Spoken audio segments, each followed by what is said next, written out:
El Centro Académico de la Memoria de Nuestra América presenta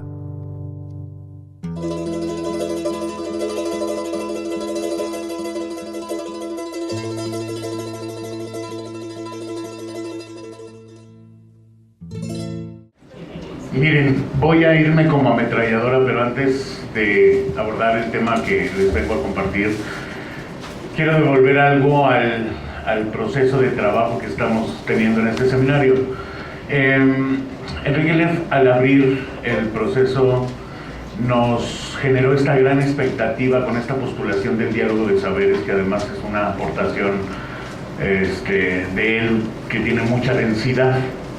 Sin embargo, en el desarrollo de los trabajos hemos visto que hay una brecha de incomunicación brutal entre las narrativas académicas y las otras narrativas, como vamos a ver. Yo represento aquí a la sociedad civil y también los sujetos colectivos de las comunidades, como las compañeras que ayer nos acompañaron aquí arriba, que están aquí con nosotros, que son gobernadoras rarámuris.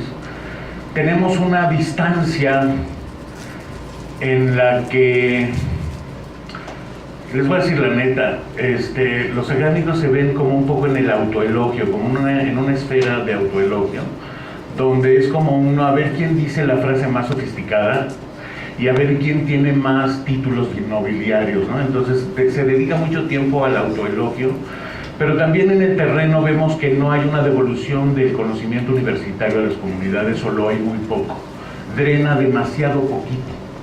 Entonces yo quiero poner aquí como este dedo ahí lo voy a dejar, ya me devolverán lo que consideren pertinente, pero me parece que es importante que los académicos transformen su manera de relacionarse con el mundo del que hablamos. Están demasiado lejos de las comunidades. La construcción del conocimiento que ustedes generan no regresa a las comunidades. Sí hay muchos nutrientes que de las comunidades toman los académicos para construir sus hallazgos y sus retóricas, pero no devuelven, ¿no? Dramáticamente les voy a poner un caso. En el caso que yo estoy exponiendo, una investigación, una persona investigadora de la UNAM hizo con nosotros una línea de base de la comunidad de la que voy a hablar. Y van 4 años que no devuelven los datos porque el PAPIT no se lo permite, ¿no?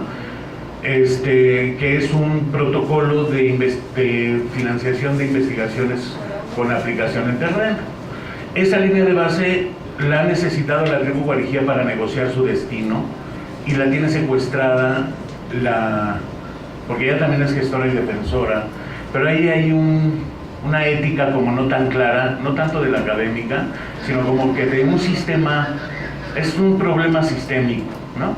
Entonces yo creo que hay que soltar amarras. Yo invito a que la población de las universidades se clave en el terreno porque los necesitamos, ¿no?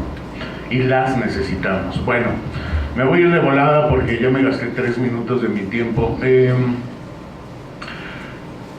No voy a repetir aquí lo que se da por entendido, pero voy a decir algunas cosas. Yo trabajo con las comunidades indígenas en la defensa de sus territorios, pero entendiendo esto como patrimonio territorial y biocultural, recuperando las narrativas complejas de las que se han vertido aquí estos enormes aportes.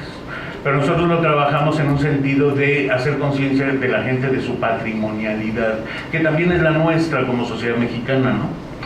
Entonces, los derechos colectivos de los pueblos indígenas, que no es el tema de mi abordaje, nada más quiero tocar el elemento de que, bueno, no son derechos humanos individuales, civiles y políticos, tampoco son derechos económicos, sociales y culturales colectivos universales, sino que son derechos colectivos específicos.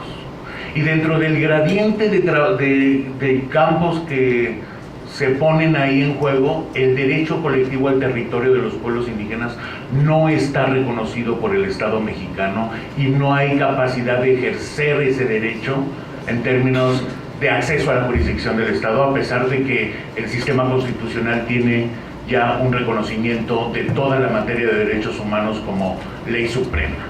De todas maneras sigue siendo tabú en este país los derechos colectivos territoriales de los pueblos indígenas y están en absoluta tensión con el derecho agrario. No vamos a poder desarrollar esta vertiente de problematizar las cosas. Yo lo que quiero es arrimar aquí la imagen de un caso concreto. De todas maneras nos quedamos con este elemento inicial de que es que no hay entonces reconocimiento de los territorios de los pueblos indígenas como su patrimonio, y entonces vivimos, ellos son como los que están en el ojo del huracán de la nueva etapa de despojo territorial y de extracción de los recursos naturales sin escala, y entonces digamos que los pueblos indígenas están sujetos al desplazamiento forzado y al despojo territorial de una manera violenta, y cada vez hay menos pudor de parte del Estado para facilitar estos procesos a intereses que van que son intereses siempre privados, pero que van de lo legal a lo ilegal, de lo formal a lo informal, donde uno no distingue ya la mafia de dónde viene y quién obedece a quién, pero la cosa es que sistemáticamente el despojo territorial y el desplazamiento de las poblaciones indígenas se está comiendo al país. Entonces, además los desplazamientos forzados cobran matices, ¿no? No siempre se desplaza a la población de su lugar de residencia, pero siempre se les desplaza en sus modos productivos, que es una complejidad, ¿no? Entonces a veces el impacto de los proyectos o de las ocupaciones superficiales de las tierras, de los pueblos, invaden las formas de los modos productivos y por lo tanto invaden toda la gama de relaciones que tienen con el territorio y con el patrimonio biocultural del que vamos a hablar un poquito. Nosotros constituimos, bueno, aquí entonces el asunto es que tenemos el asunto de la tribu Guarijía. Este es un pueblo que está en la sierra sur del estado de Sonora, en la Sierra Madre Occidental, en la cuenca media del río Mayo.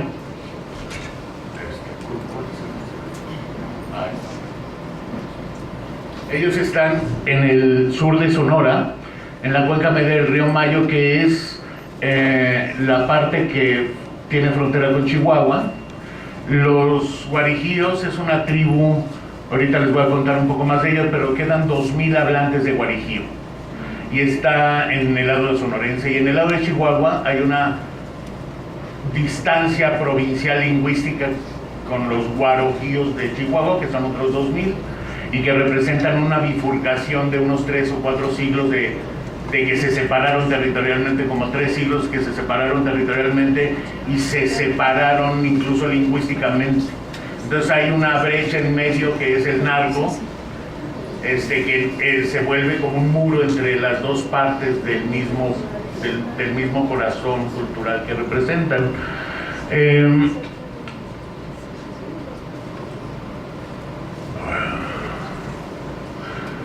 Bien, este pueblo, irónicamente, tiene una peculiaridad.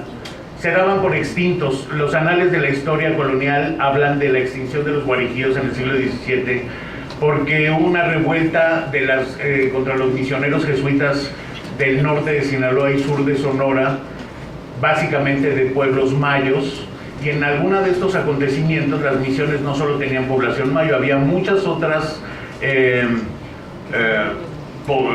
le vamos a llamar grupos etnolingüísticos caítas, eran huites, guasapares, tehuecos, ahomes, había una diversidad de pueblos caítas que luego fueron evangelizados en lengua mayo por los jesuitas y desaparecieron esas formas lingüísticas, pero prevalecieron esa población tan dispersa que ahora tenemos del pueblo mayo en Sinaloa y Sonora, pero es por esa estrategia jesuita Entonces, en una de esas, una revuelta y los mayos, con todo y guarijíos, mataron a los padres jesuitas y se fugaron.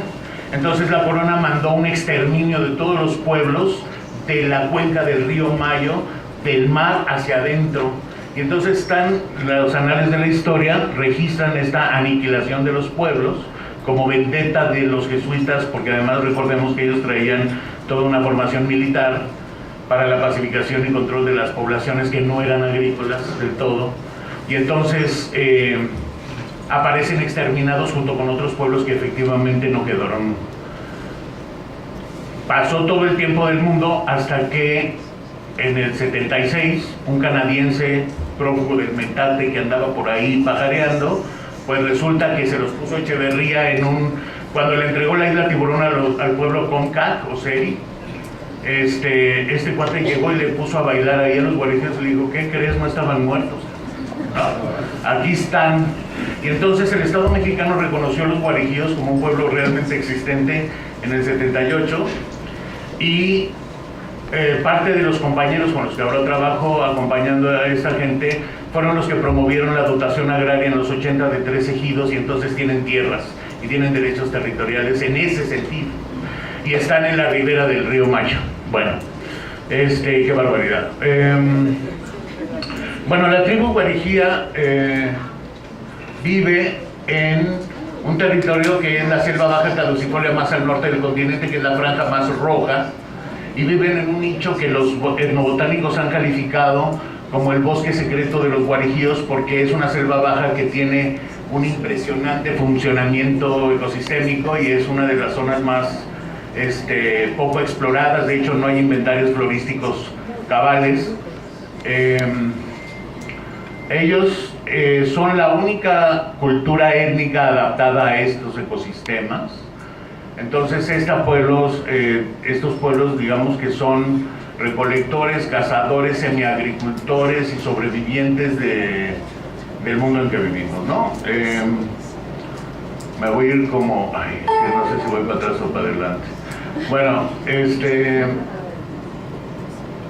he aquí que hay un megaproyecto de décadas que se llama PLINO, el Plan Hidrológico del Noroeste, que implicaba el trasvase de ríos de sur a norte desde Nayarit hasta Sonora para efectos de la minería, y esta presa Los Pilares está como parte de ese gran megaproyecto en el río Mayo.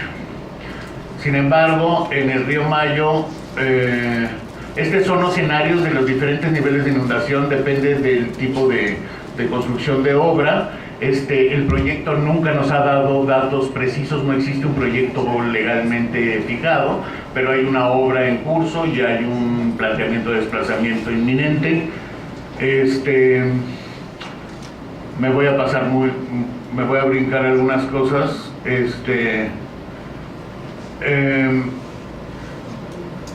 Ellos son, digamos, entonces una cultura ribereña, y la presa no solamente los va a afectar a ellos, es la segunda presa en el caudal del río, entonces va a matar al río. Y entonces pues hay una afectación en escala que está, digamos, en curso. Entonces nosotros hemos desarrollado 3 estrategias de acompañamiento a la tribu. Uno ha sido acompañarnos en el diálogo político y todo tipo de negociación con actores gubernamentales de todos los niveles, y siempre hemos llegado a acuerdos y se violentan y nunca les cumplen, etc. La otra ruta ha sido el de los tribunales. Entonces tenemos varios niveles de gestión jurídica. Uno es un juicio de amparo indirecto. Tuvimos que hacer un juicio en el Tribunal Superior Electoral, en el Tribunal Electoral Federal, para que reconocieran a los gobernadores tradicionales guarijíos y su investidura, porque el gobierno de Sonora, para hacer la presa, empezó a amenazarnos a los asesores y a los gobernadores tradicionales y a nombrar gobernadores apócrifos. Entonces tuvimos suerte y ganamos el juicio en el Tribunal Federal Electoral, y es de los pocos pueblos que ha obtenido un reconocimiento judicial sobre sus formas de representación y autoridad tradicional, y esto creo que es recomendable para todos los pueblos de México. O sea, la gente que ha hecho este camino ha logrado mejorar la resolución de sus pleitos judiciales. Ya me voy a callar. Pero entonces tenemos una tercera vía, que es la que les quería exponer, que no me va a dar mucho tiempo, pero nos dimos cuenta que había una locución con ellos y sus representantes, y no había diálogo de saberes. Había un diálogo político y había una contingencia que resolver, pero no había una densidad en la comunicación con ellos, hasta que nos dimos cuenta que estábamos solo dialogando con un pretendido saber que no tienen. Es decir, ellos no saben cómo defender sus derechos en el sistema constitucional. Pero entonces empezamos a hablar de la reapropiación del territorio, de la territorialización de la que ayer hablaba el compañero colombiano, en el sentido de los saberes del monte. Entonces decidimos abrir un proceso como de concurso, volverlo lúdico, y explotó. Tenemos más de un año con este diálogo de saberes del monte, que es una especie de proceso de concurso donde todos los guardias, las mamás, los viejitos, los niños, se sienten escuchados, porque es un lugar donde sí saben y sí tienen que decir, y resulta que tienen una escucha, ¿no? Entonces se movilizó lo que no habíamos podido lograr en 6 años. Cuando hicimos ese drenaje de la participación, logramos una exponencial participación de todas las comunidades, de todos los sectores de población, y estamos en esa maravilla. Estamos realmente hasta asustados de cómo se movilizó todo, porque ahora la expectativa es enorme. Pero lo que sí estamos viendo, palpando y escuchando, y no tratando de editar, es cómo ellos dialogan con la botánica, con las formas de clasificación de las plantas, con las formas en las que se usan. Entonces tenemos el rescate de recetas, canciones, juegos, acertijos, maldiciones, leyendas, tabús. Hay una serie de reglas incluso las relaciones de parentesco empiezan a estar presentes en la clasificación de las plantas, cómo se hermanan unas y otras, etc. Entonces, lo que quiero para cerrar, porque ya se me acabó el tiempo, es que me encanta el paradigma del que se habla cuando hablamos de diálogo de saberes, pero es harto difícil movilizarlo. Entonces, yo creo que le toca a los académicos, en todas sus expresiones, movilizar mucho más esfuerzo para que estos diálogos se produzcan. La gente de las comunidades, está difícil que hagan un análisis epistemológico como el que se volcó a. Entonces, la tarea es cómo traducimos de una manera amigable lo que le tenemos que decir al mundo y de lo que aprendemos de él, porque no es posible. O sea, la manera en que ayer se acribilló, por ejemplo, la escucha de las compañeras sobre todo lo que se dijo aquí, verdaderamente casi raya en la falta de respeto. Es como si le hablaran en un idioma ajeno a alguien y toda la conversación. Creo que también aquí hay un compañero canadiense que pues se la pasó también de aquel lado. Entonces, aguas con lo que estamos planteando. Necesitamos este esfuerzo volcado en el terreno. Muchas gracias.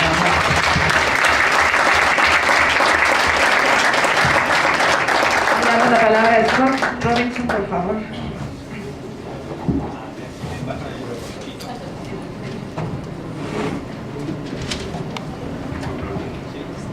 Muy buenos días a todos ustedes. Esta es una continuación de nuestro trabajo, en mi caso asociado al Foro para el Desarrollo Sustentable. Esta imagen es de la misma cuenca que estaba haciendo referencia a Ramón, y justo lo que quiero utilizarlo como arranque, como puente para seguir sobre otras materias, es pensar siguiendo esta metáfora del ser, del saber, y agregando el sufrir. Hoy, las comunidades tradicionales, ante la imposición de megaproyectos por un Estado en efecto corrupto, impune, y digamos, en este nivel de violencia que hoy vivimos en México. Un ejemplo aquí es que aquí la justificación de la construcción de la presa Pilares, que está a medias, paralizado, con los intereses de los políticos sonorenses evidentes, no tomaron en cuenta sugerencias que hicimos nosotros para, en efecto, aquí está, si la batería, aquí,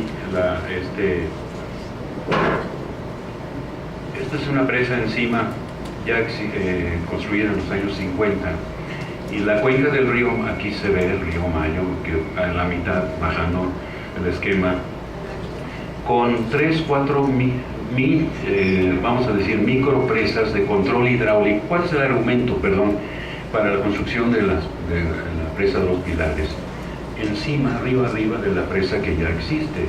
Es que hay que controlar las avenidas para evitar las inundaciones en la zona de Navojoa, de donde está la cuenca de producción agropecuaria muy importante. No sé, a ver dónde vamos a... Aquí, Navojoa, o sea, aquí es otro megaproyecto de control de agua para el riego de intereses cada vez más de agroindustria, de exportación. La frontera está a 6-7 horas en camión a Nogales para la exportación de hortaliza. Entonces el control aquí del agua y evitar las inundaciones, pero no se habla en lo que hemos propuesto en conversaciones ya de 5 años atrás con autoridades federales y de Sonora. Bueno, ¿por qué no se ponen a limpiar y organizar la misma operación del sistema de este distrito de riego 38, que es enorme y muy productivo, y eso manejado de una forma muy, que como se maneja en muchos proyectos en la zona rural de hoy, ahí se va, con intereses, digamos, de facciones, etc. Entonces, no fracasamos en abrir esa conversación, y creo que no somos los únicos que fracasamos en estas pláticas ante megaproyectos y planes. Sí, perdón. Lo que voy aquí para mí es una especie de anuncio, que son información justo la semana pasada en cuanto a la justificación oficial para la construcción de presas hidroeléctricas para generar energía. Estos son los costos ahora, según de kilowatt hora al año, para 3 rubros de energía: solar, eólicas y hidroeléctricas. Ven ustedes el contraste. Esto es una información del propio gremio, digamos, de la energía renovable, los solares y los eólicos, que están en efecto compitiendo en el mercado de capitales internacionales para financiar sus megaproyectos. Será una presa, será un parque eólico o un parque solar. Y creo que esto es un dato que nos beneficia mucho a los que hemos tenido tantos años, como es mi caso, de los desplazamientos involuntarios ante las presas hidroeléctricas en el país. Esto es el argumento económico de tecnocrático, por supuesto, para justificar, digamos, nivel de competencia, digamos, de las energías eólicas ante el consumo de hidrocarburos y también de la generación hidroeléctrica cuando presas hidroeléctricas de buen tamaño. Esto nadie lo va a leer así a esta velocidad, entonces lo voy a brincar, pero existe. Y ahora pues pasamos por la costa del Pacífico más al sur, al istmo, pero de plano brincamos la suspensión actual de la construcción de la presa Las Cruces en el norte de Nayarit sobre el río San Pedro. No hay nada, no se ha iniciado la obra.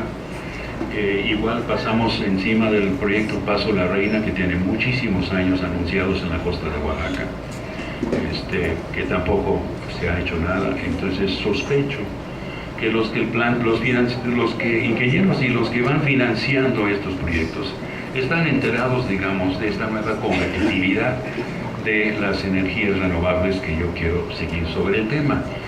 Y aquí llegamos al istmo de Tehuantepec, en Oaxaca, y aquí esquina con Chiapas, aquí al lado derecho de su pantalla, donde, si se fija la precisión, ustedes pueden ver los proyectos eólicos en la parte superior, el centro de la pantalla. Entonces, hoy hay 1.700 turbinas girando en este momento, que es un lugar quizás único en el mundo en cuanto a su densidad, digamos, de producción de energía eólica, donde no hubo ninguna planeación, ni participación, ni consideración de los derechos, y yo diría de los derechos económicos de los ejidos y comuneros afectados por esta imposición que comenzó. Se planeó desde que entró el PAN, digamos, con Fox, pero realmente fue con Felipe Calderón y los contactos con, más que nada, capitales españoles para organizar, digamos, y aprobar, avalar, conceder permisos para el aterrizaje de estos, creo que son 24 o 25 parques, digamos, que están contienen, digamos, estas 1.700 y pico de turbinas. Y en el año, el caso fue que aquí San Mateo del Mar y esta barra, que es de los Guaves, y Cobot, vecinos de los juchitecos zapotecos del Istmo, aquí en Juchitán y Tehuantepec, un megaproyecto de, como dicen los brasileños, más grande del mundo, de Mareña Renovable se llama. Hubo una movilización exitosa de los Guaves y de sus vecinos que no se han históricamente llevado muy bien, pero en este caso sí, los juchitecos, y pararon la obra. Era un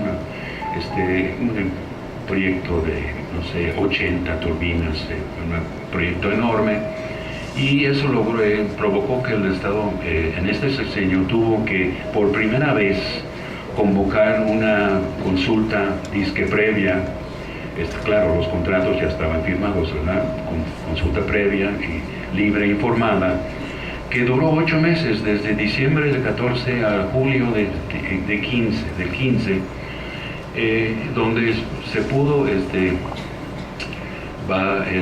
aquí se machucó, digamos, el coma, y algunos de nosotros nos metimos en el plan de asesores invitados por las 2 asambleas en el Istmo a hacer un monitoreo independiente del proceso de la consulta, y aquí hay pues 42 horas de video, mapas, documentos, denuncias, etcétera, etcétera, de todo este proceso que marcó, yo creo, la pauta de cómo llevar a cabo, digamos, primero el simulacro evidente por el manejo por parte de la Secretaría de Energía, la ausencia absoluta de SEDATU, del sector agrario en el proceso, la participación activa de la empresa, por supuesto, sus intereses para este fin. Pues yo diría esto es una especie de coyuntura en histórica en cuanto ya el inicio de una etapa de consultas en el país, con todo, digamos, la manipulación y simulacro que esto pues que nos ha llevado, digamos, que se observa. Y esto nos lleva al caso de ahora el aterrizaje actual de 4 empresas eólicas, 5 solares, que ganaron el año pasado una subasta con tarifas muy bajas para ofrecer energía a la red de CFE en Yucatán, donde surge otra vez, y las consultas, porque los contratos ya fueron firmados con estos 9 ejidos hace un par de años.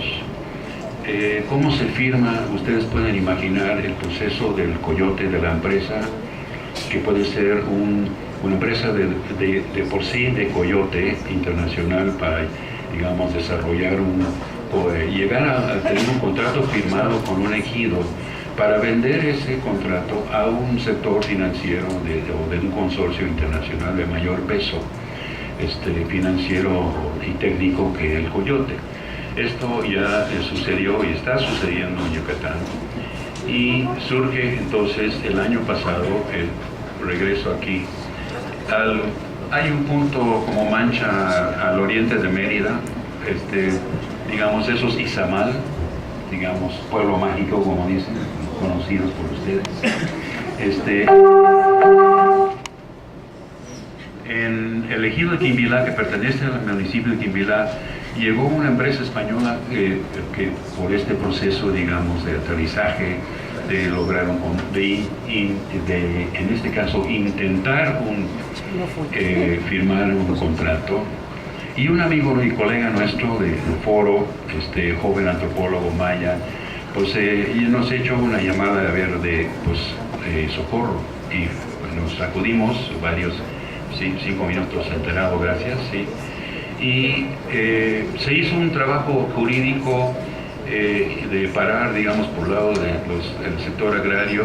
Igual hicimos otro sitio web para documentar, como hicimos en Juchitán, este proceso de intento de aterrizaje, porque logramos parar la firma del contrato con el comisariado bien lubricado con los intereses de la empresa española, el ECNOR, que es un consorcio de segunda fila internacional con campo en Quebec, en Porto Alegre, en el sur de Brasil, etc. Y luego esto nos lleva a hoy, digamos, donde estos son los proyectos anunciados y planeados, digamos, los eólicos, y en el sur del estado, Ticul, Chiuché y al lado de Valladolid, abajo. Estos son 3 proyectos solares donde van a arrasar el bosque en Yucatán para poner placas solares. Entonces, ¿cómo explicamos esto? Es que como Cancún es digamos, la metrópoli de la península, ya existen redes de alta tensión para llevar la energía de la termoeléctrica de Valladolid y de Mérida para Cancún. En Quintana Roo no hay una planta generadora de energía. Ustedes entienden que estamos hablando de aquí de la demanda de energía y flujo de energía y cómo los intereses que pueden haber, digamos, en el negocio de surtir energía eléctrica. Entonces, quiero introducir al léxico aquí de la ecología política y que viene de, digamos, la cultura política mexicana, lo planchado. ¿Sí? Esto es un proyecto absolutamente planchado. Desde el inicio del sexenio, donde el secretario de Energía es de la península, donde el secretario de SEDATU, el sector agrario, digamos, es probablemente el futuro gobernador de Yucatán, Ramírez Marín, y el gobernador pues también se encuadra. Y todo esto para llegar a la subasta del año pasado, donde sorpresivamente eran 9 proyectos en Yucatán y todos ganaron. Imagínense. O sea, una especie de sorpresa. Entonces, esto es a lo que voy aquí es la lucha hoy y los problemas éticos que tenemos nosotros, que pensamos que podemos ser asesores con otra ética al lado de las comunidades o de los ejidos, pero donde no hay ya hoy un movimiento campesino maya, digamos, existente, confiable, con liderazgo, digamos, y con propuestas. Entonces, eso nos pone en una situación de cómo proceder. Y hasta ahorita lo único que hemos hecho es, un sitio web igual, como somos latosos en esto, Maya Energía. Este es el sitio que corresponde a los datos de todos estos proyectos, mapas, tomadas de las manifestaciones de impactos ambientales, la discusión sobre la evaluación de impacto social, que es otra obligación por ley ahora desde el año 14, que no se presentan ni por boca del propio funcionario de la Secretaría de Energía. No vamos a entregar las EVIs, la evaluación a ustedes del sector, la organización civil, porque tienen datos confiables. Consultamos con nuestros contactos en la industria eólica cuáles datos confiables puede haber en una evaluación de impacto social. ¿Me callo?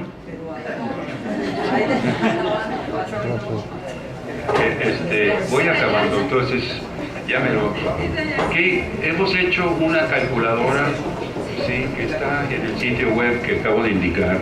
Esto es una calculadora para indicar cuál es la ganancia para usted como ejidatario según el tamaño de su ejido, según arriba la capacidad instalada, el precio, digamos, por hectárea que ofrecen alquilar la tierra, número de generadores, número de ejidatarios o propietarios y el tipo de plan, porque hay 2 modalidades. Vamos a rentar tu tierra por 20 años o vamos a dar un porcentaje del ingreso bruto de la energía vendida, que es otro nivel y otra manera de, digamos, de tener socios a los ejidatarios que se dejan firmar contratos de esta naturaleza. Esto está en el sitio web que acabo de indicar.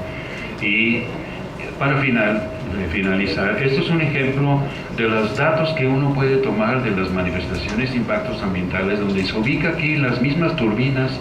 Esto es un proyecto cuyo consulta comienza la próxima semana, Sinanche. ¿Sí? ¿Cómo actuar en este escenario? Es un tema que estamos debatiendo con amigos y con colegas en Michoacán, en Mérida, capital, y por supuesto de Yucatán, donde no hay un consenso, no hay una movilización de la inteligencia, y donde la Universidad Autónoma del Estado de Yucatán, quieto. ningún evento, ninguna conversación pública, y esto tiene ya un par de años, digamos, estar generando todo este proceso de aterrizaje de eólicas en Yucatán. Nos pone en muchos retos, muchos desafíos en cuanto a cómo actuar, cómo proceder, dejar que esto pase nada más, creo que para mí es una opción inaceptable. Muchas gracias.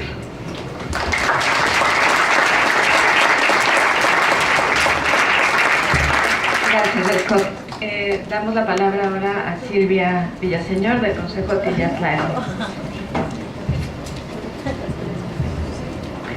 Buenos días, compañeros, compañeras. Gracias por su presencia, por su interés en escuchar nuestra palabra. Gracias también a aquellos compañeros que vienen de Sudamérica, porque sus luchas y sus aprendizajes son ahora para nosotros un camino del cual podemos valernos para enfrentar esta situación. Yo soy parte del Consejo Tillatlali junto con Miguel. Es una organización, un espacio de coordinación de 13 organizaciones que trabajamos en el norte de Puebla y que decidimos trabajar, unir, pensar juntos qué hacer ante esta situación de agresión que están viviendo los pueblos.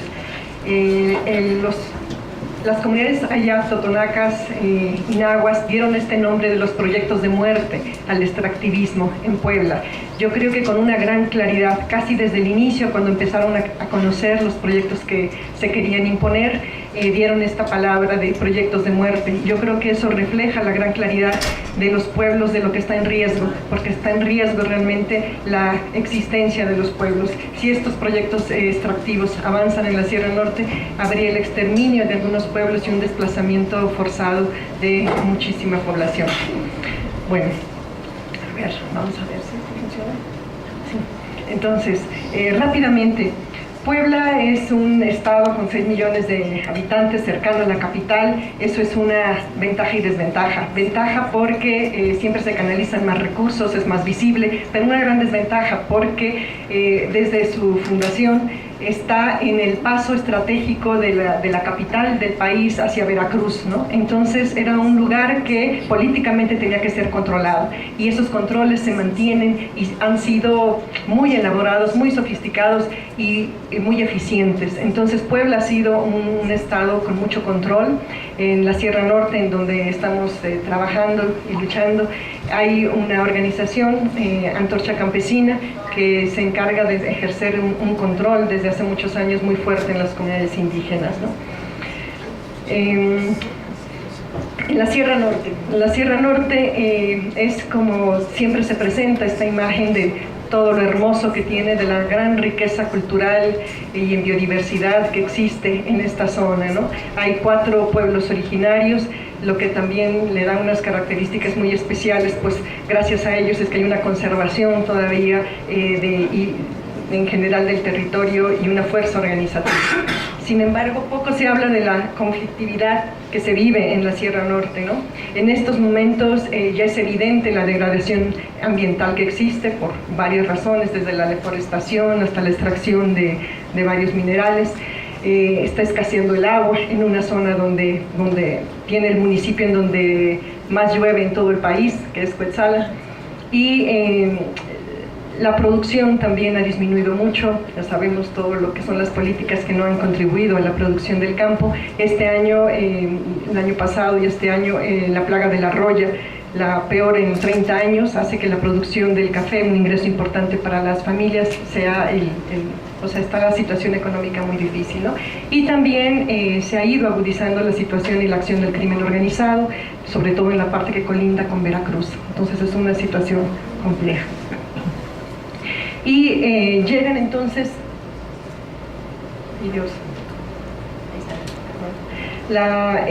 algún ejercicio para ubicar cómo está imponiéndose o intentando imponerse el extractivismo allá. Tenemos de todo, ¿verdad? Y ha sido una ventaja, creo yo, para el proceso organizativo, porque la gente no se puede clavar en un solo proyecto minero, hidroeléctrico, sino en realidad en la defensa de la vida, ¿no? Al darse cuenta que en la parte alta de la cuenca, que esta parte es más al sur, los cuadros son concesiones mineras, y pues sería entonces el desastre, porque es la parte más alta y entonces toda la cuenca se ve afectada. En la parte más baja están las hidroeléctricas y en la parte ya más cercana, más baja y colindante con Veracruz, hay lutitas y entonces ahora se quiere extraer petróleo y gas con fracking.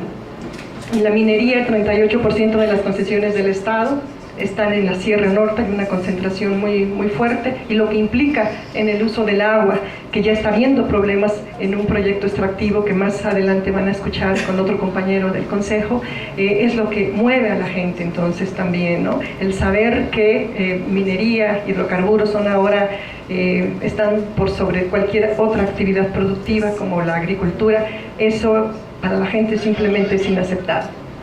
Tenemos en hidrocarburos, el mapa que está allá arriba muestra lo que ya se ha licitado y se ha entregado a empresas privadas, los cuadros para extraer hidrocarburos, explorar hidrocarburos no convencionales con fractura hidráulica, y los puntos pues son los pozos que ya hay, petroleros, pero convencionales, pues sin fracking.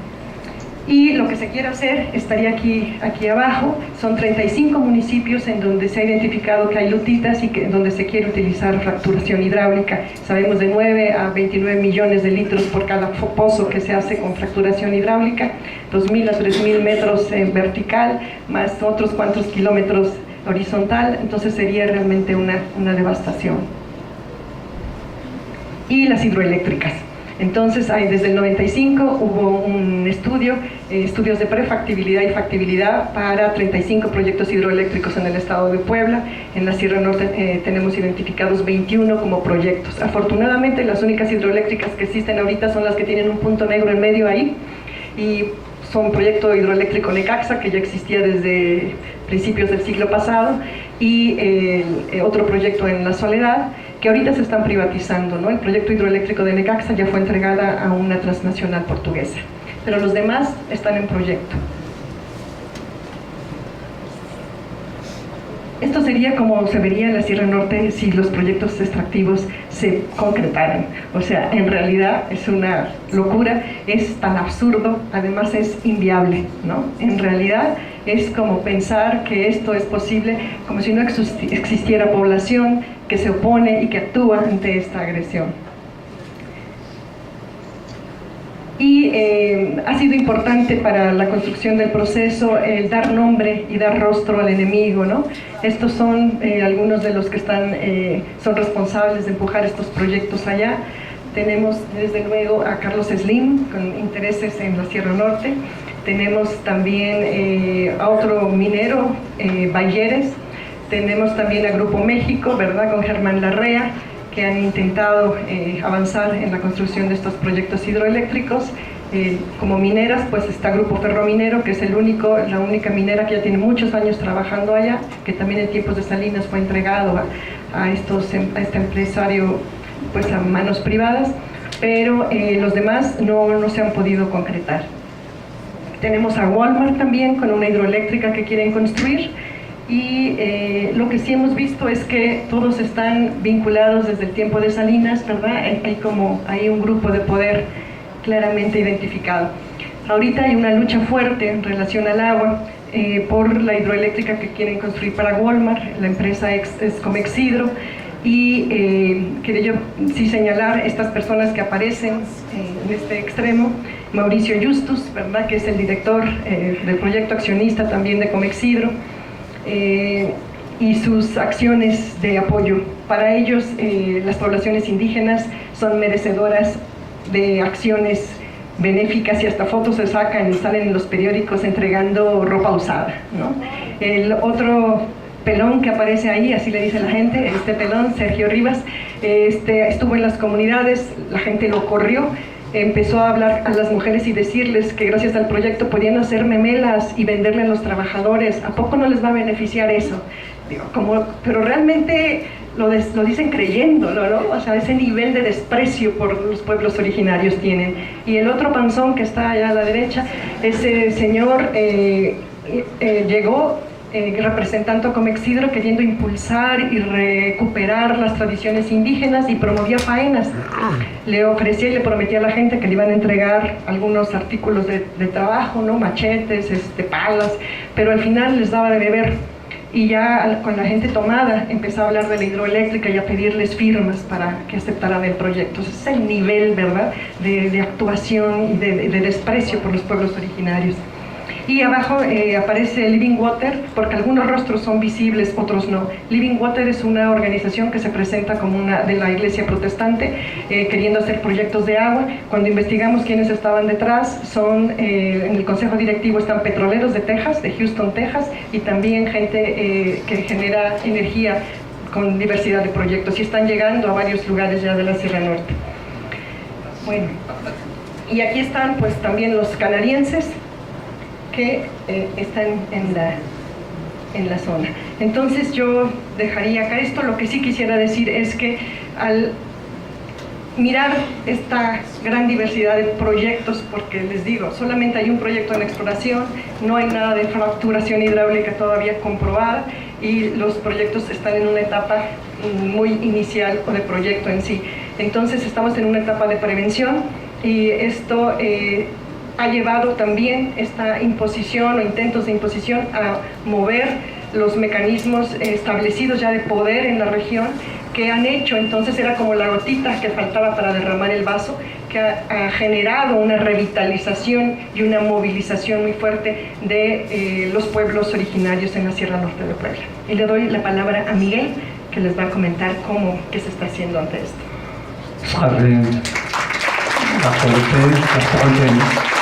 Aquí Miguel Sánchez Olvera, aquí de Quincachiquini, Totonaco. Muy buenos días a todas y a todos. Mi nombre es Miguel Sánchez Olvera, vengo del pueblo de Totonaco. Espero pues me sepan entender, que me escuchen un poco lo que estamos viviendo, lo que estamos haciendo. ¿Por qué la defensa del territorio de nuestro pueblo? Porque ¿cuál es la base? La base nos lo dejaron nuestros antepasados, que somos de agua, somos tierra, somos aire, somos fuego. Esa es la Biblia del pueblo totonaco, la naturaleza. Y lo que decía el compañero Betancourt ayer de la triana. La triana para nosotros es la identidad, la sabiduría y la espiritualidad. Muchos estudiosos, estudiantes, nos dicen, bueno, yo he escuchado, no acá, esos están locos, no les gusta el progreso. Estos, pues, pues no estudiaron, ¿por qué se defienden? ¿Por qué están en contra de los grandes proyectos? Están en contra del gobierno. Estamos en contra porque lo estamos viviendo. Lo que estamos padeciendo, las injusticias. Ya dijo aquí la compañera, que bueno, ya más para complementarle, que la empresa Comexhidro compró a peso el metro cuadrado para beneficiar a Walmart, a peso el metro cuadrado, y a otros, a dos compañeros a 50 centavos. Y también, ¿por qué defendemos el agua? Porque sin agua no vivimos. ¿Por qué defendemos el territorio? Porque sin tierra nosotros no comemos. Ahí producimos todos los productos básicos, maíz, frijol, café, chile. Nosotros ya vamos a un restaurante y pedimos una taza de café, pero no nos podemos pensar que una mata de café se tuvo que subir al lomo de nosotros para sembrar una mata. Eso está de pensar, no nomás para los pueblos totonacos, para todos, para los que vivimos en las grandes ciudades. Pues esta lucha no nomás es de nosotros. Y a ver, ¿cómo nos hemos organizado? En el 2012 empezaron a llegar grandes empresas, como ya mencionó la compañera, Grupo México, Comexhidro, chinos, y nosotros no sabíamos qué es lo que estaba pasando. Pero entre nuestra palabra, dice, oye, ya vienen por nuestro territorio, o ya vienen por el agua. De ahí fue donde despertamos, vienen por el agua. y empezamos a platicar con otros pueblos, a llevar la palabra, que nos van a quitar la vida. Nos empezamos a organizar, a caminar con nuestras compañeras, cruzando ríos, llevando la palabra. Muchos hermanos también fueron engañados, estaban a favor de los proyectos. Y tampoco no puedo decir que todos estamos conscientes de lo que va a pasar, porque la dominación por los partidos políticos, por las religiones, y así nos engañan. Este camino, esta lucha, no es fácil. Esta lucha es de conciencia. Esta lucha es para todos. Y esta lucha viene más fuerte. Cada vez desde hace 5 años que estamos viviendo, sentimos la lucha que viene más fuerte, ese poderío del gran poder económico junto con los 3 niveles de gobierno. No nos ponemos tristes, porque gracias a estos proyectos también hemos despertado como pueblo. No somos un pueblo tonto como nos dicen, o como nos catalogan, como nos miran vendiendo nuestros productos en las calles. En lugar de comprarnos nosotros, van y compran a Walmart, le van y le dejan dinero a las tiendas americanas.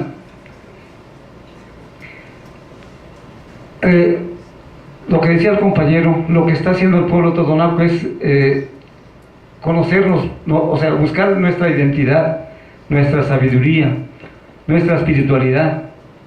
Tenemos nuestro génesis como el cristianismo, el génesis y el apocalipsis en Totonaco, lo nuestro, no de aquellos. Manejamos, bueno, nuestros antepasados manejaban la astrología, mucho contacto con la naturaleza. Tenemos plantas medicinales. ¿De dónde han sacado toda la medicina? Pues de la naturaleza. ¿Y quién lo ha dado? No nomás los pueblos totonacos, todos los pueblos originarios. Hemos dado tanto para la ciencia, para la tecnología. No estamos en contra de la ciencia, ni en contra de la tecnología tampoco, pero lo que estamos en contra es el despojo de nuestro territorio, que nos dejen vivir como pueblos, como sabemos vivir. Hace 45 años, donde nuestros pueblos teníamos todo. O sea, no necesitamos salir a comprar fuera, producíamos todos los productos básicos para nuestra alimentación propia. Me acuerdo que mi abuelo, o sea, no necesitamos dinero tampoco. Mi abuelo, o sea, todos los viejos, a nuestros antepasados, enterraban el dinero, porque no necesitábamos dinero para vivir. Teníamos todo. Pero como fue llegando, primero entró la luz, después entró la carretera, para nosotros no fue beneficio. Pues es que lo que nos estamos dando cuenta desde hoy que platicamos todo lo que está pasando en nuestro pueblo, pues nos han engañado desde la educación. Desde ahí estamos engañados, desde arriba. ¿Cómo nos van a desplazar? Desde los proyectos de gobierno, los programas sociales, o sea, poco a poco nosotros vamos dejando de producir. Llegó la agroquímica hace 30 años, 35 años. ¿Qué ha hecho la agroquímica? Primero sí, nos dijeron que íbamos a producir unas mazorcas grandotas. Y sí, pero hoy nos damos cuenta que ya, bueno, nuestra producción de productos básicos ha disminuido en la mitad. De otros 30 años más, ¿para dónde nos vamos? Y luego, todo esto que estamos mirando en la Sierra Norte de Puebla, que presentó la compañera, con tantos proyectos de muerte, va a ser un exterminio para el pueblo totonaco. En 30 años no existimos. Nos acaban. Y nosotros queremos seguir viviendo como pueblo totonaco. Muchas gracias.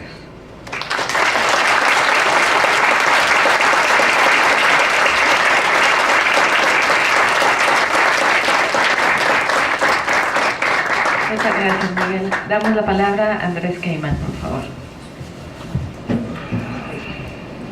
No, me voy a poner el cronómetro porque luego me levantan papelitos.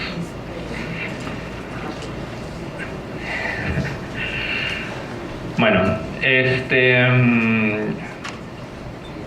yo ayer estaba a las 11 de la noche revisando mi exposición, cuando me di cuenta que en realidad estaba en una mesa, como comenta Ramón, mucho más vinculada al trabajo con las comunidades, ¿no?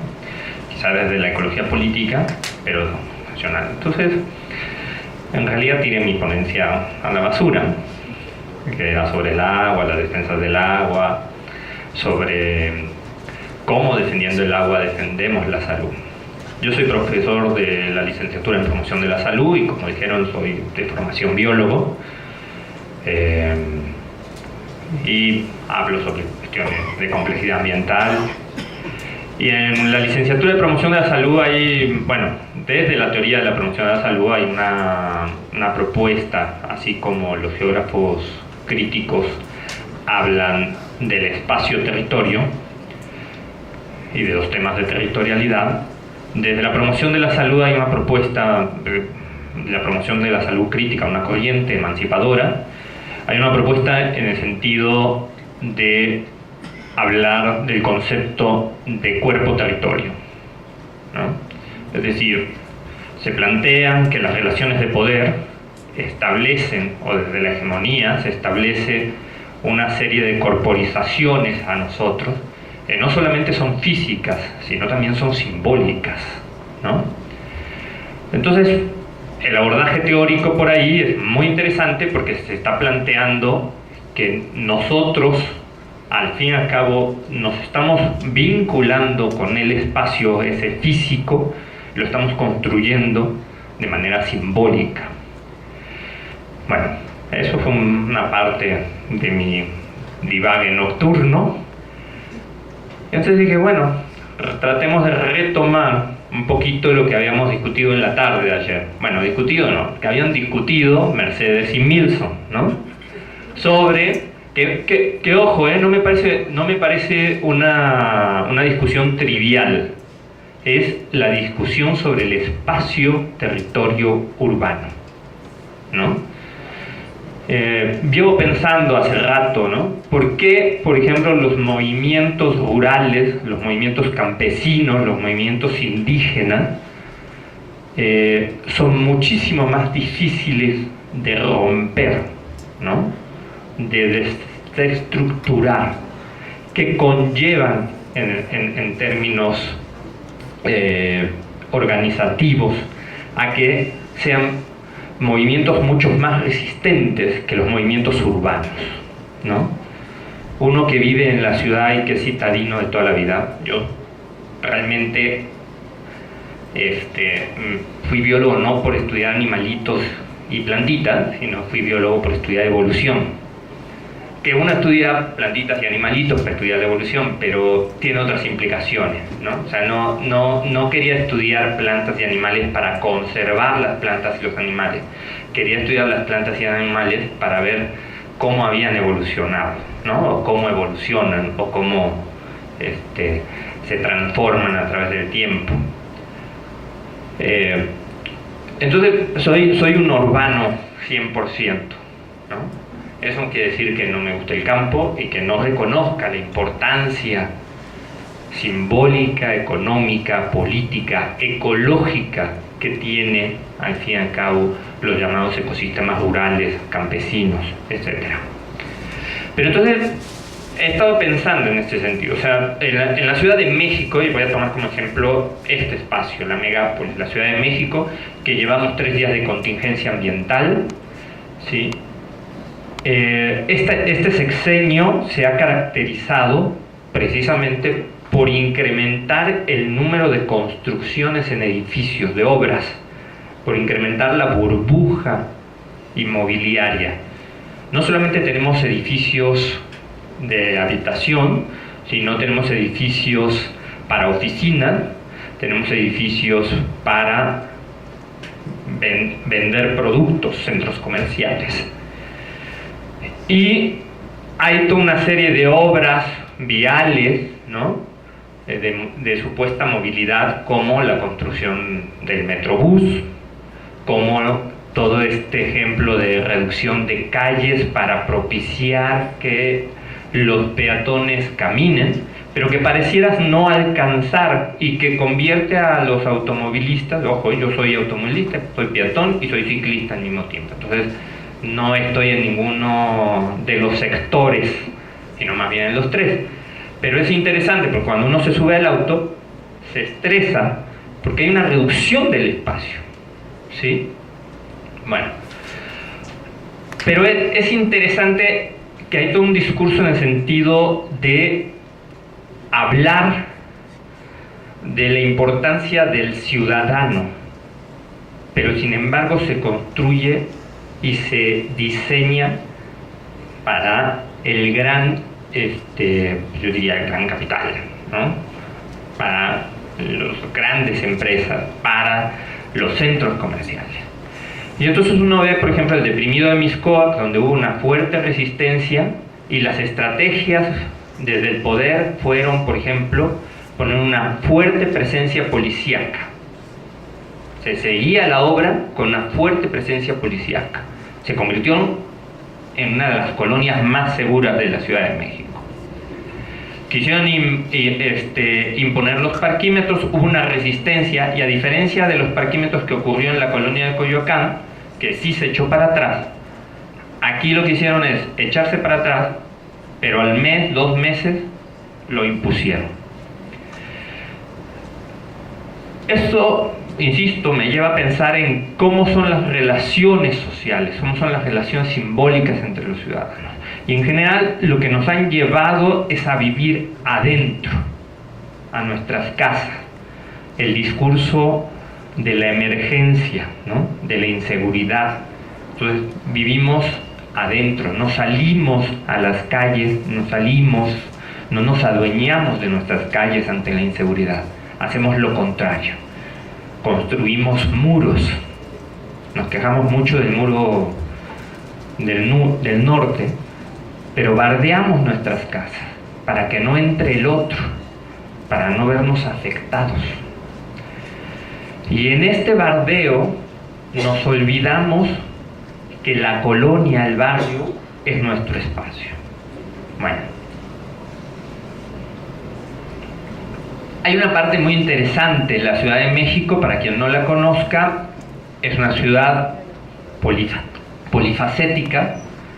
La zona céntrica ha sufrido al fin y al cabo una emigración, porque esta palabra que es muy fea y que no encuentro otra, pero que implica una serie de procesos, ha ocurrido un proceso de gentrificación, ¿no? De incremento de la renta, de incremento de servicio, todos estos negocios que son negocios individuales de repente, pero que cobran muy caro, ¿no? O sea, un café, por ejemplo, volviendo un poquito al ejemplo de café, un café que te puede costar en una cafetería normal 10, 12 pesos, en estos espacios gentrificados te puede costar 20, 30 pesos. Y hay otros barrios que son barrios mucho más, podemos llamarlos vinculados entre sí, que son los barrios más periféricos, que es donde está la mayor parte de la población, ¿no? Por ejemplo, donde yo trabajo, en el plantel donde yo trabajo, que es en San Lorenzo Tezonco, del lado de Iztapalapa, al este de la ciudad. Ahí la cohesión social sigue existiendo. Uno observa que a pesar de que no hay banqueta, de que a pesar de que los coches pasan, que la gente tiene que caminar, fíjense, la gente tiene que caminar en la calle al lado de los coches y al lado de las bicicletas, porque las banquetas son muy pequeñas. Entonces eso implica una relación, y a pesar de todo están mucho más cohesionados. Bueno, hace 2 años se hizo aquí en la UACM un foro que se llamó el UACM Sin Muros, que precisamente pretendía tratar de identificar las líneas hacia dónde podía ir la UACM sobre la extensión comunitaria, sobre el trabajo comunitario. Como Nacional se invitó, por ejemplo, al vicerrector de la Universidad de la República del Uruguay, porque la Universidad de la República de Uruguay tiene un programa muy fuerte de extensión universitaria, pero extensión universitaria en el sentido de trabajar con las comunidades, y precisamente en este momento está en jaque ese programa, precisamente por la idea de que el académico, ¿no? La extensión universitaria, el académico en realidad es escribir, ¿no? Y no trabajar con las comunidades como tal, no bajar a la tierra. Fue un foro muy interesante y ahí le pusieron unas compañeras estudiantes de comunicación y cultura que se habían acercado y habían hecho un programa de educación ambiental con gente de Tezonco. A raíz de eso yo me acerqué con ellas y empezamos a trabajar, y bueno, este proyecto ha ido muy lento, como todo otro proyecto creo que comunitario de repente, y es muy desesperante. Y la idea es, a partir de apropiarse de un espacio, de un lote baldío, convertirlo en un parque, en una plaza, que es algo que este gobierno, por ejemplo, no ha hecho. No ha construido una sola plaza, un solo parque. Dicen que construyen, juegos y áreas deportivas, pero los juegos están en los camellones. Las áreas deportivas están construidas en las plazas que ya existen. No hay nuevas plazas. Ustedes vayan a la Condesa, donde está el Parque México y el Parque España, y está atiborrado de gente, porque ha incrementado la densidad demográfica de la Condesa. Entonces las dos plazas no dan nada. Bueno, hemos trabajado, entonces ellos empezaron a trabajar con un programa de educación ambiental muy interesante con niños. Los niños son como una herramienta muy fácil de acercarse. Y lo que hemos empezado nosotros a trabajar es tratar de construir un huerto, ¿no? Los famosos huertos urbanos. En realidad no es que los huertos urbanos sean productivos en sí. Digo, uno puede conseguir jitomates, calabazas, ¿no? Y ir comiendo, pero no van a alcanzar. Lo que es importante ahí es romper esa relación de cuerpo-territorio. Lo que permite los huertos urbanos, y lo que estamos viendo, es construir vínculos entre los vecinos, el conocimiento. Y otra de las cosas que estamos tratando de hacer es generar mecanismos, que es un proyecto más a largo plazo, mecanismos de cosecha de agua. Iztapalapa es una zona de mucha escasez de agua, y entonces tratar de generar un mecanismo de cosecha de agua que sea además económico para la gente, y que además sea colectivo, comunitario. Es decir, que no sea de inversión individual, sino de inversión colectiva. Para eso estamos tratando estudiando una experiencia que ocurre en el estado de Hidalgo, en Izmiquilpan, en donde la misma comunidad, gente que ya tiene terrenos más grandes, hacen cosecha de agua, pero de manera comunitaria tienen un fondo. Entonces quien ingresa a ese fondo, quien ingresa a ese grupo, tiene como acceso al fondo para poder precisamente establecer la estructura de la cosecha. Y lo que se cosechan ahí sí les alcanza, lo intercambian entre trueques.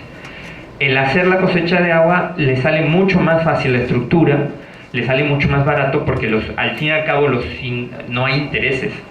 Lo que tienen que reponer la inversión hecha, pero sin intereses, algo que los bancos pues nos cobran intereses.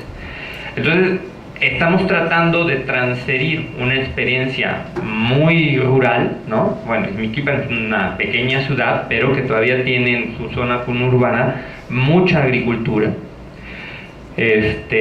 Estamos tratando de transferirlo a una zona que además tiene connotaciones de semiruralidad, semiurbanidad, ¿no? Mucha gente todavía sigue vinculada a esa parte del campo, pero sobre todo con la idea de incorporar ese recurso que hace tanta falta en esa zona de la ciudad, e incorporar el trabajo, la idea comunitaria. Bueno, hasta aquí más o menos lo dejo. Es un proyecto obviamente no terminado, pero me parecía que era más interesante, ¿no?